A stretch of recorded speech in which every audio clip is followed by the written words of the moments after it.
Hello friends, आज की video में मैं आपको बताने वाला हूं कि लोड सेल क्या है, ये कैसे काम करता है हमारे बैचिंग प्लांट में, इसकी क्या इंपॉर्टेंस है और इसके एडवांटेज क्या है, डिसएडवांटेज क्या है, इसकी चेकिंग कैसे करें, टेस्टिंग कैसे करें, ये सारी चीज़ें मैं आपको इस वीडियो में बताने वाला हूँ। तो दोस्तों वीडियो को स्किप करके ना देखें, वीडियो को पूरा देखें और अच्छा लगे तो वीडियो को लाइक करें, चैनल को सब्सक्राइब करें और दोस्तों के साथ शेयर करना ना भूलें। तो आइए जानते हैं व्हाट इज़ लोड सेल। सबसे पहले हम बात करेंगे लोड सेल की। तो लोड सेल, जैसा कि आपको पता ही है कि लोड सेल हमारे बैचिंग प्लांट्स में एग्रीगेट को मेज़र करने के लिए या फिर सीमेंट को मेज़र करने के लिए, वाटर को मेज़र करने के लिए हमारे बैचिंग प्लांट्स में इंस्टॉल किया जाता है, ताकि हम जितनी क्वांटिटी अपने सिस्टम में दें उतनी ही क्वांटिटी आपको फिजिकली भी मिल सके। इसके लिए हम लोड सेल का यूज़ करते हैं। तो आइए जानते हैं, बात करते हैं लोड सेल क्या है। Load cell is a transducer that convert the mechanical force into readable electrical units similar to our regular weighing scales. Their main purpose is to weigh or check the amount of load transferred. दोस्तों, जैसा कि मैंने आपको बताया कि load cell हम batching plants में इसलिए यूज़ करते हैं ताकि हम जो भी उसमें वैल्यू दें अपने प्रोसेसर में, जो भी वैल्यू हम अपने सिस्टम में दें उतनी ही वैल्यू आपको फिजिकली मिले, उतना ही क्वांटिटी आपको फिजिकली मिले। इसके लिए हम लोड सेल का यूज़ करते हैं। दोस्तों आइए हम जानते हैं लोड सेल क्या है। लोड सेल एक ऐसा डिवाइस है जो कि मैकेनिकल फोर्स को इलेक्ट्रिकल रीडेबल यूनिट में कन्वर्ट करता है। मतलब आपके लोड सेल के थ्रू आपका जो सिस्टम है उसमें आपने कितना सीमेंट लिया, कितना वाटर लिया, वो सारी चीज़ें आप रीड कर सकते हैं कि आपने जितना डाला था आपको उतना शो हो रहा है या नहीं हो रहा। अगर नहीं हो रहा तो आप लोड सेल को चेक कर सकते हैं और उसको वेरीफाई करके अगर अच्छा नहीं है उसकी कंडीशन तो आप उसको चेंज करवा सकते हैं। लोड सेल का जो मेन पर्पस होता है वो चेक करता है कि जो लोड आपके पास आ रहा है वो एग्जैक्ट है, इतने अमाउंट में है या नहीं है, और जितना अमाउंट में आप आता है उतना अमाउंट में आपको डिस्प्ले में शो हो जाता है। एक्चुअली लोड सेल का यूज़ हम बहुत सारी चीज़ों में करते हैं। आप नॉर्मली भी देख सकते हैं कई जगह पे, स्टैटिक डायनेमिक कोई भी जगह हो वहाँ पे हम लोड सेल का यूज़ करते हैं। बात करते हैं हम बैचिंग प्लांट्स की, तो इसलिए मैं और दूसरी चीज़ों के बारे में लोड सेल के वर्क्स आपको इस वीडियो में नहीं बताऊंगा। Next point, what is load cell and how it work. दोस्तों सबसे पहले जैसा कि मैंने बताया कि लोड सेल क्या है, अब मैं आपको बताने वाला हूँ कि लोड सेल कैसे काम करता है। Simply put, the load cell are sensor used to translate load or force into measurable electronic signal. Once a load cell or force is applied to a scale, the electronic signal from the load cell is transmitted to remote computer. The signal monitors or record strain, pressure or load of the object or force.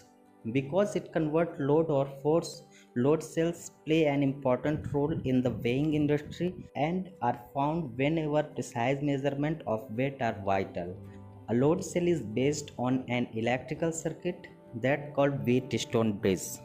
दोस्तों मैंने आपको जैसा कि बताया कि batching plants में हम load cell का यूज़ किस लिए करते हैं, कोई भी आपका मेटल्स है उसको वेट करने के लिए हम लोड सेल का यूज़ करते हैं। दोस्तों आप बैचिंग प्लांट्स को बिना लोड सेल के उसमें मेटल्स नहीं डाल सकते हैं, क्योंकि बैचिंग प्लांट में लोड सेल का होना इसलिए भी ज़रूरी है क्योंकि जो हम मेटल्स यूज़ करते हैं वो बहुत ही ज़्यादा कॉस्टली होते हैं। अगर आप उसमें अंदाज से लोड सेल के बिना प्लांट को चलाओगे तो आप एक अच्छा कंक्रीट नहीं दे सकते। इसके लिए हम लोड सेल का यूज़ करते हैं ताकि हमारा जो कंक्रीट है उसमें रिलायबिलिटी बनी रहे, उसमें से उसकी जो एक्यूरेसी है वो बहुत ही अच्छी रहे, आपके कंक्रीट बिल्कुल भी ख़राब ना हो। आपके कंक्रीट में जितना जो भी चाहिए, जितना एडमिक्सचर चाहिए, जितना सीमेंट चाहिए, जितना एग्रीगेट चाहिए, उतना क्वांटिटी में परफेक्ट आपको मिल पाए, इसके लिए हम लोड सेल का यूज़ बैचिंग प्लांट्स में करते हैं।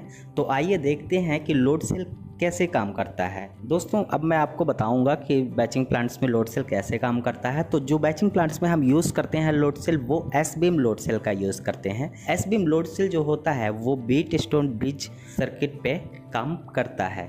तो आइए, जैसा कि आप इस डायग्राम में देख रहे हैं, ये जो सर्किट डायग्राम आपको दिख रहा है ये एक व्हीटस्टोन ब्रिज सर्किट डायग्राम है, जिसमें कि 4 रेजिस्टेंस लगे हुए हैं और 2 इनपुट हैं और 2 आउटपुट हैं। दोस्तों लोड सेल की अगर हम बात करें तो उसमें 4 से 5 वायर लगी होती हैं, किसी किसी में 6 वायर भी लगी होती हैं। तो दोस्तों मैं आपको बता दूं, इसमें जो 4 वायर लगी होती हैं ये इसमें से 2 इनपुट और 2 आउटपुट रहते हैं। जो ग्रीन ब्लू वायर है वो आपका इनपुट होगा और जो रेड और येलो वायर है वो आपका आउटपुट होगा, और एक अर्थिंग शील्ड बीच में लगाई जाती है जिससे कि आपके लोड सेल को किसी भी प्रकार का डैमेज होने से रोका जा सके। इसके लिए हम अर्थिंग का इस्तेमाल भी लोड सेल में करते हैं। जैसा कि आप इस डायग्राम में देख रहे हैं, जो लोड सेल है, अगर आपका लोड सेल ख़राब हो जाता है तो आप सबसे पहले उसको डायरेक्ट चेंज ना करें, उसमें आप देखें कि क्या है। लोड सेल को चेक करने के लिए आप मल्टीमीटर में कंटिन्यूटी चेक कर लें, कंटिन्यूटी कैसी आ रही है। सबसे पहले कंटिन्यूटी चेक करें, उसके बाद वोल्टेज चेक कर लें। आपका जो लोड सेल होता है वो मिली वोल्ट पे काम करता है, 2 मिली वोल्ट पे काम करता है। लोड सेल डीसी करंट पे काम करता है, ना कि एसी करंट पे काम करता है। तो इसके लिए हमेशा इस बात का ध्यान रखें कि जो भी आपको चेक करना है सब कुछ डीसी में ही करना है। पहले कंटिन्यूटी चेक कर लें, फिर मिली वोल्ट चेक कर लें। आप कैसे पता लगाएंगे कि आपका लोड सेल ख़राब हुआ है कि नहीं, इसके लिए मैं आपको बता दूं, आपका जो इनपुट वायर्स हैं उसमें आप पहले चेक कर लें कि आपका मिली वोल्ट कितना आ रहा है। उसके बाद आउटपुट चेक करें, अगर इनपुट और आउटपुट दोनों सेम आता है तो आपका लोड सेल बिल्कुल सही है। लोड सेल में कोई ख़राबी नहीं है, खराबी कहीं और पे भी हो सकती है। इसके लिए आप लोड सेल को जल्दी चेंज ना करें, ये बहुत ही ज़्यादा हाईली कॉस्ट का होता है। इसके लिए इसको तुरंत चेंज ना करें, पहले सब कुछ चेक कर लें, उसके बाद कंफर्म होने के बाद ही लोड सेल को चेक करें। दोस्तों आइए जानते हैं इस लोड सेल के एडवांटेज क्या होते हैं। तो फर्स्ट एडवांटेज जो लोड सेल का है वो रस्ट एंड कॉम्पैक्ट कंस्ट्रक्शन। इसका जो कंस्ट्रक्शन है बहुत ही ज़्यादा कॉम्पैक्ट होता है। इसको आसानी से आप ना तो डिसमेंटल कर सकते हैं और ना ही फिर से कंस्ट्रक्ट कर सकते हैं। इसके लिए ये इसका बहुत बड़ा एडवांटेज है। इसकी बहुत ही ज़्यादा रिलायबल रहता है, बहुत ही अच्छी कंसिस्टेंसी रहती है इसकी, बहुत ही अच्छे से वर्क करता है, परफेक्टली वर्क करता है।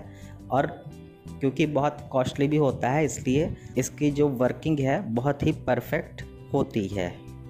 Second advantage, no moving parts. इसमें कोई मूविंग पार्ट्स नहीं होता, आप कहीं पे एक ही जगह इसको फिक्स कर सकते हैं। ये रोटेट नहीं कर सकता, ये मूव नहीं कर सकता, ये किसी एक जगह पे ही फिक्स होकर के फिट रहता है। Highly accurate. दोस्तों इसकी जो एक्यूरेसी की अगर हम बात करें तो बहुत ही ज़्यादा एक्यूरेट रहता है। Wide range of measurement can be used for static and loading. दोस्तों अगर हम लोड सेल की बात करें तो ये जो है बहुत ही जगह इसका इस्तेमाल किया जाता है मेज़रमेंट के लिए। इसकी डिसएडवांटेज, माउंटिंग इज़ डिफ़िकल्ट। इसका जो माउंटिंग होता है बहुत ही ज़्यादा डिफ़िकल्ट होता है। जहाँ पे इसको फिक्स किया जाता है बहुत ही ज़्यादा डिफ़िकल्ट पोजीशन पे फिक्स किया जाता है। और आप खुद ही अपने बैचिंग प्लांट्स पे देख सकते हैं कि आपके जो लोड सेल फिक्स किए जाते हैं उसमें आप ज़रा भी इधर उधर कर दो तो आपके बैचिंग प्लांट्स में बहुत बड़ा इफेक्ट पड़ सकता है। हो सकता है वो लोड सेल आपको माइनस में वेट दिखाए या फिर पॉजिटिव वेट दिखाए, तो इतना प्लस में वेट दिखा देता है, उसको एडजस्ट करना बहुत ही मुश्किल हो जाता है। इसके लिए इसकी माउंटिंग को डिसएडवांटेज में बहुत ही डिफ़िकल्ट माना गया है। Cost is very high. दोस्तों इसका सेकेंड डिसएडवांटेज ये है कि जो इसकी कॉस्ट होती है वो बहुत ही ज़्यादा हाई होती है। दोस्तों लोड सेल की सेफ्टी ज़रूर करें। अगर आप भी बैचिंग प्लांट्स में काम करते हैं तो लोड सेल को बारिश के टाइम पे कवर करके रखें ताकि उसमें पानी ना जाए और आपका लोड सेल सेफ रहे।